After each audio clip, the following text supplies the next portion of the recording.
Parents ignored my call for help for 6 hours when I got in a car crash because they were busy with my golden brother. Years later, he dumped them, and now they are begging for my help. Karma hit them hard. Hey Reddit, I'm not really sure where to start with this. Writing this feels weird because it's bringing up a lot of stuff I've tried to move past, but I feel like I need to tell someone about it. Maybe writing it all out will help me process things better. So a little background first. I'm 24 now, but this story starts when I was 17. Growing up, I used to think my parents were awesome, like the kind of parents who made you feel supported and cared for no matter what. They were attentive, always involved in school events, and made sure I had everything I needed. But there was always this thing about them. My older brother Adam was clearly their favorite. I didn't want to believe it at first, but it was impossible to ignore. Adam was their golden child. If Adam needed something, he got it. If Adam wanted something, they bent over backward to make it happen. It wasn't like they were mean to me or ignored me outright. It's just that everything was about Adam. I never really resented him for it, at least not when I was younger. I just accepted that this was the way things were. But as I got older, the favoritism became harder to ignore, and it started to affect how I felt about my place in the family. Anyway, when I turned 17, I got my first real job. I was working as a server at a restaurant near my house, and I was proud of myself for finally having some independence. The shifts were late. Most nights I didn't get off until 1 a.m., but I didn't mind. I liked the work, and the tips were good. Here's where things started to go south. My parents had this rule about their phones. Every night from 10 p.m. to 7 a.m., their phones went on Do Not Disturb. They always said it was because they needed their rest and didn't want to be interrupted. We work hard all day, they'd say. We deserve some uninterrupted sleep. At first, it didn't bother me much.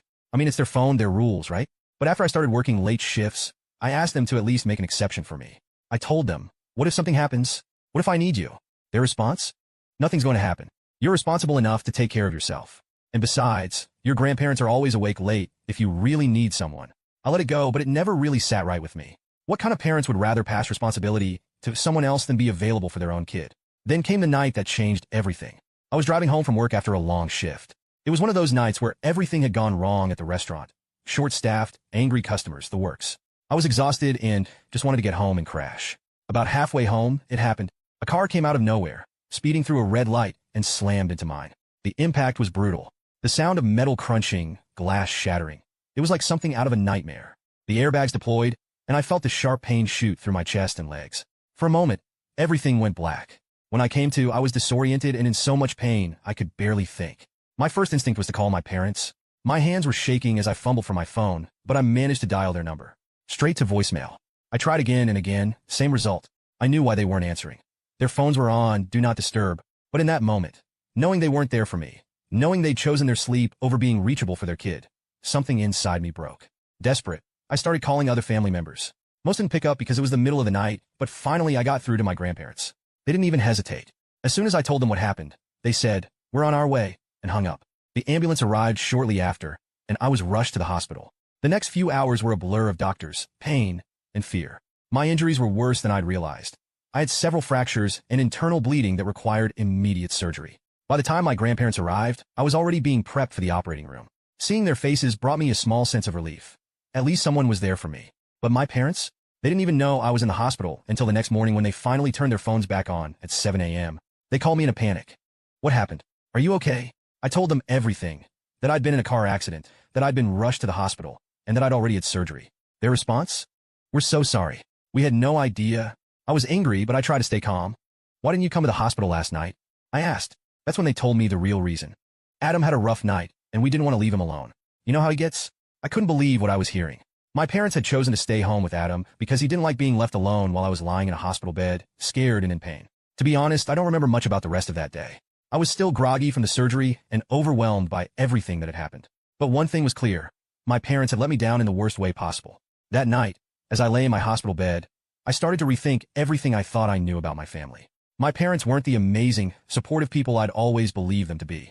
They were people who put their own comfort, and Adam's, above their responsibility to me.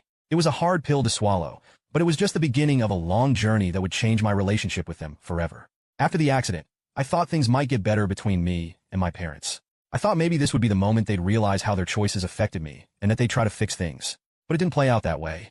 The first few weeks after I came home from the hospital were tense, to say the least. My body was a wreck. I had several broken bones, internal injuries, and a long recovery ahead of me.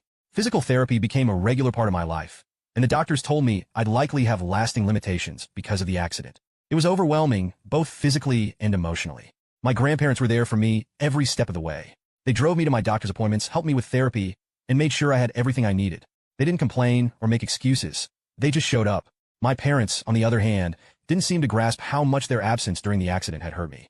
They offered to help. Of course. They said all the right things. Let us take you to therapy. We can handle your groceries. And we'll do anything to make it up to you. But I didn't want their help. Every time they offered, it felt hollow. I kept thinking about how they weren't there when it mattered most, how they prioritized Adam over me when I was at my most vulnerable. The worst part was that Adam didn't seem to care at all. He barely acknowledged what had happened to me. When I first got home, he gave me this half-hearted, "Hope you're feeling better," and then went right back to whatever he was doing. I tried to let it go, but the more I thought about it, the angrier I got. Adam was 20 at the time, more than old enough to be left alone for a few hours. But my parents acted like he was a toddler who couldn't handle them being away for one night. I asked my mom about it once just to see if she understood how messed up the situation was. "Why didn't you come to the hospital that night?" I asked her. "You could have brought Adam with you if he didn't want to be alone." Her response made my blood boil. "He wasn't in a good place that night," she said. "You know how sensitive he is? We didn't want to upset him by leaving." I couldn't believe what I was hearing. My parents had literally chosen Adam's comfort over my safety and well-being. How was that okay? Over time, the distance between me and my parents grew. I stopped talking to them unless it was absolutely necessary. I didn't want to hear their excuses or their apologies. I threw myself into my recovery instead. It was a slow, painful process, but I was determined to regain as much independence as possible. My grandparents were my rock during this time. They supported me without question, showing up to every appointment and cheering me on when I made progress. They even started subtly calling out my parents for their behavior. My grandma, who's usually the peacekeeper in the family, pulled my mom aside one day and said, "You need to do better by her. She's your daughter, not an afterthought." But my parents didn't seem to take it seriously. They kept insisting they'd learned their lesson and that they'd never let something like this happen again. To be fair, they did change their phone policy after the accident. My siblings told me they now answer their phones at all hours, no matter what. But for me, it was too little, too late. Things finally came to a head a few months after the accident. My parents sat me down for a family meeting, something we hadn't done since I was a kid. They started with the usual apologies. "We're so sorry for what happened," my dad said. "We didn't mean to hurt you," my mom chimed in. "We love you, and we just want to make things right." But then they pivoted. "You need to start letting us help you," my dad said. "We're your parents, and it's our job to take care of you." That's when I lost it. Where was that energy the night of the accident? I asked. When I was lying in a hospital bed, scared and hurt. "Where were you?" "Oh, that's right. You were at home with Adam because he didn't want to be left alone." They didn't know what to say. My mom started crying, which just made me angrier. "Stop crying," I said. "Crying doesn't fix anything. It doesn't change the fact that you chose him over me. You always choose him over me." For the first time, I saw my parents' faces shift from guilt to something else. Maybe realization, maybe denial. I couldn't tell, but they didn't argue with me after that. After that conversation, I pulled away even more. I refused their help with therapy, told them I didn't need their money, and kept all my interactions with them as brief as possible. It wasn't easy.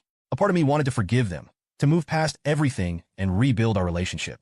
But every time I thought about that night, about calling their phones over and over and hearing nothing but voicemail, I felt that same sense of abandonment all over again. My grandparents tried to mediate, of course. They kept telling me, "They're your parents. They love you. You have to find a way to forgive them." But I couldn't. The truth was, I didn't trust them anymore. By the time I turned 20, I had saved up enough money to move out of my parents' house. It wasn't a fancy place, just a small apartment. But it was mine, and it felt like freedom. My parents were devastated. They begged me to stay, saying they'd do whatever it took to fix things. But I was done. "I need space," I told them. "You've had years to make this right, and you didn't. I don't need you in my life anymore." They cried, of course. My mom kept saying, "You'll always be my baby," but it didn't mean anything to me anymore. That was the day I truly started to rebuild my life on my own terms. Once I moved out, I thought I'd finally have some peace. I figured the distance would make it easier to forget about the accident, the broken trust, and everything else my parents had done to let me down. For while it worked, being on my own gave me the space to focus on myself, my recovery, my job, and rebuilding my life. But even with me out of the house, the shadow of Adam still loomed over everything. Adam had always been the golden child growing up. It was like he could do no wrong in my parents' eyes. Whether it was school, sports, or just being the perfect son, they praised him constantly. And if he ever messed up, they found a way to excuse it or blame someone else. After a while, it felt like their favoritism became even more glaring while I was trying to heal and process everything that had happened. They were still completely wrapped up in Adam's world. At first, I didn't hear much about him. I had distanced myself from my parents, and I wasn't exactly keeping tabs on what Adam was doing. But then my grandparents started filling me in. "Your parents are so focused on Adam," my grandma said one day. "They're always worried about him." I asked her what she meant, and she sighed. "He's going through a lot," she said vaguely. It turned out Adam was having some issues with work. He'd bounced between a few different jobs, none of which seemed to stick. My grandparents said my parents were constantly bailing him out, paying his bills, helping him find new opportunities, and basically holding his hand through everything. It was frustrating to hear, but it wasn't surprising. This was classic Adam. He always relied on our parents to fix his problems, and they were more than happy to oblige. What really pushed me over the edge, though, was when I found out about the lengths my parents had gone to protect him during the night of my accident. One day, during a conversation with my grandma, she let something slip. You know, she said, your parents didn't even tell Adam you were in the hospital that night. They didn't want to upset him. I couldn't believe what I was hearing. Wait, I said, are you telling me Adam didn't even know I'd been in an accident until the next day? She nodded. They said he wasn't in a good place to handle it. They thought it was better to wait. I was furious. Not only had my parents chosen to stay home with Adam instead of coming to the hospital, but they hadn't even bothered to tell him what was going on. They'd shielded him from the whole situation as if his feelings were more important than my life. Over the next few months, my relationship with my parents went from distant to non-existent. Every interaction with them felt fake, like they were trying to win me back without actually addressing the root of the problem. Meanwhile, Adam continued to enjoy his golden child status. My parents were still bending over backward for him, even as he drifted further into his own messes. At one point, my mom called me and said, we need to have a family dinner. It's been too long. I reluctantly agreed, figuring it was better to keep the peace. But when I showed up, the entire evening revolved around Adam. They spent the whole dinner talking about his job search, his hobbies, and his latest plans. My mom even said, Adam's been working so hard lately. We're so proud of him. I sat there quietly stewing, wondering if they even remembered everything I'd been through. The breaking point came a few years later when Adam started dating someone my parents didn't like. Her name was Jess, and from what little I knew of her, she seemed fine. She was smart, independent, and didn't put up with my parents' nonsense. But that's exactly what they hated about her. She's a bad influence, my mom said during one of our rare phone calls. She's changing Adam in ways we don't like. Maybe he needs to change, I replied. That didn't go over well. My parents spent months trying to sabotage Adam's relationship with Jess. They accused her of being controlling, manipulative, and even claimed she was trying to isolate him from the family. The irony wasn't lost on me. My parents had spent my entire life isolating me in favor of Adam, and now they were upset because someone else was pulling him away from them. Eventually, Adam had enough. He moved out, cut off most contact with our parents, and started building a life with Jess. It was surreal to watch. For so long, I'd been the black sheep of the family, the one who was difficult and ungrateful for pulling away. But now Adam, their golden child, was doing the same thing. My grandparents called me one day and said, your parents don't know what to do. They're heartbroken over Adam. Maybe they should have thought about that before trying to control his life, I said. Now, with Adam gone, my parents have turned their attention back to me. They've been calling more often, leaving voicemails about how much they miss me and how they want to repair our relationship.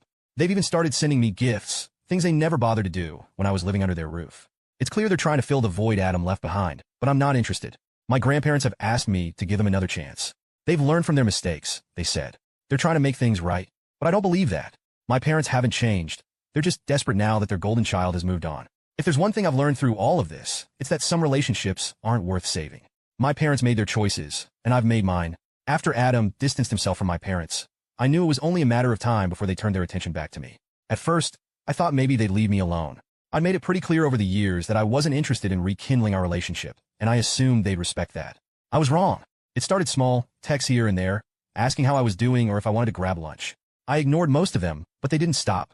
Then came the phone calls. My mom would leave voicemails saying things like, we miss you, sweetheart. Can we talk? Or, your dad and I have been thinking about you a lot lately. Please call us back. I didn't respond. Then they escalated their efforts. They started showing up unannounced at my apartment. The first time it happened, I opened the door and saw both of them standing there, looking nervous but determined. We just want to talk, my mom said. I stepped outside, closing the door behind me. I wasn't about to let them into my space. What do you want? I asked, keeping my tone as neutral as possible. We miss you, my dad said. We know we've made mistakes, but we want to fix things. Can we start over? I stared at them, trying to process what they were saying. Start over? How do you start over with people who've spent your entire life prioritizing someone else? You can't just show up here and expect everything to be fine, I said. It doesn't work like that. My mom started crying, which wasn't surprising. She always cried when things didn't go her way. We just want to be a family again, she said through her tears.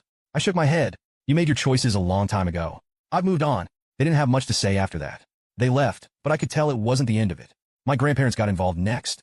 They called me one afternoon and said, your parents are trying so hard to make things right. Can't you just give them another chance?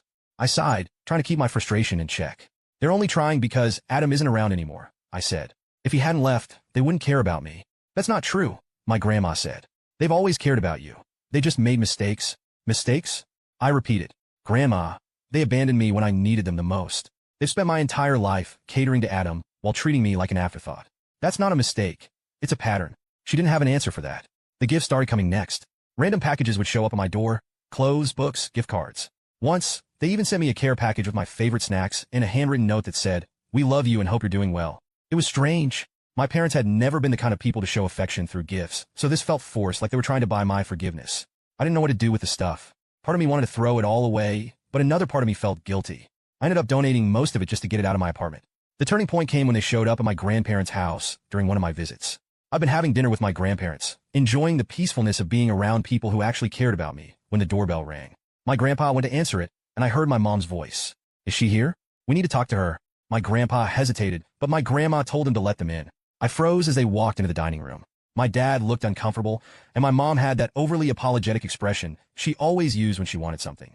Can we talk? She asked, looking at me. I put my fork down and leaned back in my chair. Talk about what? About us, she said. We want to fix things. We want you back in our lives. I glanced at my grandparents, who were watching the scene unfold in silence. I could tell they wanted me to hear my parents out, but I wasn't sure I had it in me. Why now? I asked. Why is it so important to you all of a sudden? Because we love you, my dad said. We always have, and we realize now that we've made mistakes. There was again mistakes. They always used that word to downplay what they'd done, as if abandoning me during one of the scariest moments of my life was just a little slip-up. It's not about mistakes, I said. It's about trust, and I don't trust you anymore. My mom started crying again. We've changed, she said. We know we weren't there for you, but we're trying to be better. Why didn't you try to be better when I was 17? I asked. Why did it take Adam leaving for you to care about me? They didn't have an answer for that. After they left, my grandparents tried to convince me to give them another chance. They're trying so hard, my grandma said. Don't you think they deserve some grace? Why should I give them grace when they've never given me any? I replied. They've spent my entire life putting Adam first. They're only coming to me now because he's gone. I'm not a replacement for him. My grandpa nodded thoughtfully, but didn't say anything. I could tell he understood where I was coming from, even if he didn't agree with me. Since that night, I've been even more firm about my boundaries. My parents still reach out occasionally, but I rarely respond. I've made my decision, and I'm sticking to it. They want me back in their lives, but they don't want to do the real work it would take to repair our relationship. They just want things to go back to the way they were, where I accepted whatever scraps of attention they were willing to give me. I'm not interested in that. Over the years, my parents' efforts to bring me back into their lives haven't let up. At first, it was occasional texts, phone calls, and gifts. Then it turned into more desperate gestures, like showing up unannounced or trying to guilt me through my grandparents. At this point, I've accepted that they're never going to stop trying. But I've also accepted something else. I'm not going to let them back in. I know that sounds cold, and maybe it is, but I've spent too much of my life being second place in my own family. I've built a life for myself that's stable, peaceful, and free of their emotional manipulation. Letting them back in would mean opening myself up to the same hurt all over again, and I'm just not willing to do that. The latest chapter in their campaign to reconnect happened a few weeks ago. My mom sent me a long, emotional email. She talked about how much they missed me, how they regretted the way they treated me, and how they wanted to start fresh. She wrote things like, "We've learned from our mistakes, and family is too important to let these misunderstandings come between us." What struck me most was a single sentence near the end. "We just want to make things right before it's too late." I stared at that line for a long time. What did they mean by too late? Were they worried I'd cut them off permanently? That I'd never forgive them? Or were they realizing that they were getting older and might not have as much time left to fix things? The truth is, I think it was all of the above. After reading the email, I decided to sit with my feelings before responding, or deciding not to respond at all. I didn't want to react out of anger or guilt, and I needed time to process what they were really asking of me. As I thought about it, I kept coming back to one question. Why now? The pattern was impossible to ignore. They didn't reach out after the accident because they were too busy with Adam. They didn't try to fix things when I moved out because they still had him around. It wasn't until Adam left them that they started trying to mend fences with me. Even now, their efforts felt less about truly repairing our relationship and more about filling the void Adam had left. They didn't want me back because they valued me. They wanted me back because they needed someone to replace him. The thing is, I don't owe them anything. That's been the hardest part to come to terms with. For years, I felt this nagging guilt, like I was the one being unreasonable for refusing to forgive them. I kept thinking, what if they really have changed? What if I'm the one holding on to the past? But then I remind myself of everything they've done, or rather, everything they didn't do. They didn't come to the hospital when I was lying there, scared and hurt. They didn't put me first when I needed them most. And they didn't even tell Adam about the accident because they didn't want to upset him. Those aren't the actions of people who truly value you. Those are the actions of people who are comfortable putting you last. Recently, my grandparents asked me if I'd consider sitting down with my parents to clear the air. They really want to make things right, my grandma said. They're willing to do whatever it takes. I've heard all this before, I told her. They always say they want to make things right, but they never address what they did. They just want to sweep it under the rug and pretend everything's fine. My grandpa chimed in, saying, "But don't you think it's worth giving them a chance? People can change, you know." "Sure, people can change," I said. "But that doesn't erase the damage they've already done, and it doesn't mean I have to let them back into my life." They didn't push me after that, which I appreciated, but I could tell they still hoped I'd change my mind. The truth is, I've already moved on. I have a good life now, I've found a job that accommodates my physical limitations and allows me to live comfortably. I've built a small but solid support system of friends who actually care about me. And most importantly, I've found peace. Letting my parents back in would jeopardize all of that. It would mean reopening old wounds and putting myself in a position to be hurt again. I'm not willing to do that, no matter how much they beg or how guilty they try to make me feel. I know some people might think I'm being too harsh. After all, they're my parents, and they've apologized for what they did. But an apology doesn't automatically fix everything. It doesn't undo years of neglect, favoritism, and betrayal. As for Adam, I haven't spoken to him in years. I hear bits and pieces about him through my grandparents. Apparently, he and Jess are still together, and they've built a life of their own. From what I can tell, he's happy, and honestly, I'm glad. He was as much a product of my parents' favoritism as I was a victim of it. I don't hold anything against him anymore, but I also don't feel the need to reconnect. We lived in two completely different worlds growing up, and I don't think there's enough common ground between us to rebuild a relationship. So where does that leave me and my parents? Nowhere really. They're still trying, and I'm still checked out. I don't hate them, but I don't love them the way I used to either. They're just people I used to know, people who made choices that I can't forgive. I've accepted that, and I'm at peace with it. If there's one thing I've learned through all of this, it's that family isn't defined by blood or titles. Family is about trust, support, and showing up for each other when it matters. My grandparents are my family. My friends are my family. My parents? They're just part of my past. Thanks for reading, Reddit. If you're in a similar situation, I hope this helps you feel less alone. And if you made it this far, thanks for sticking with me. Take care.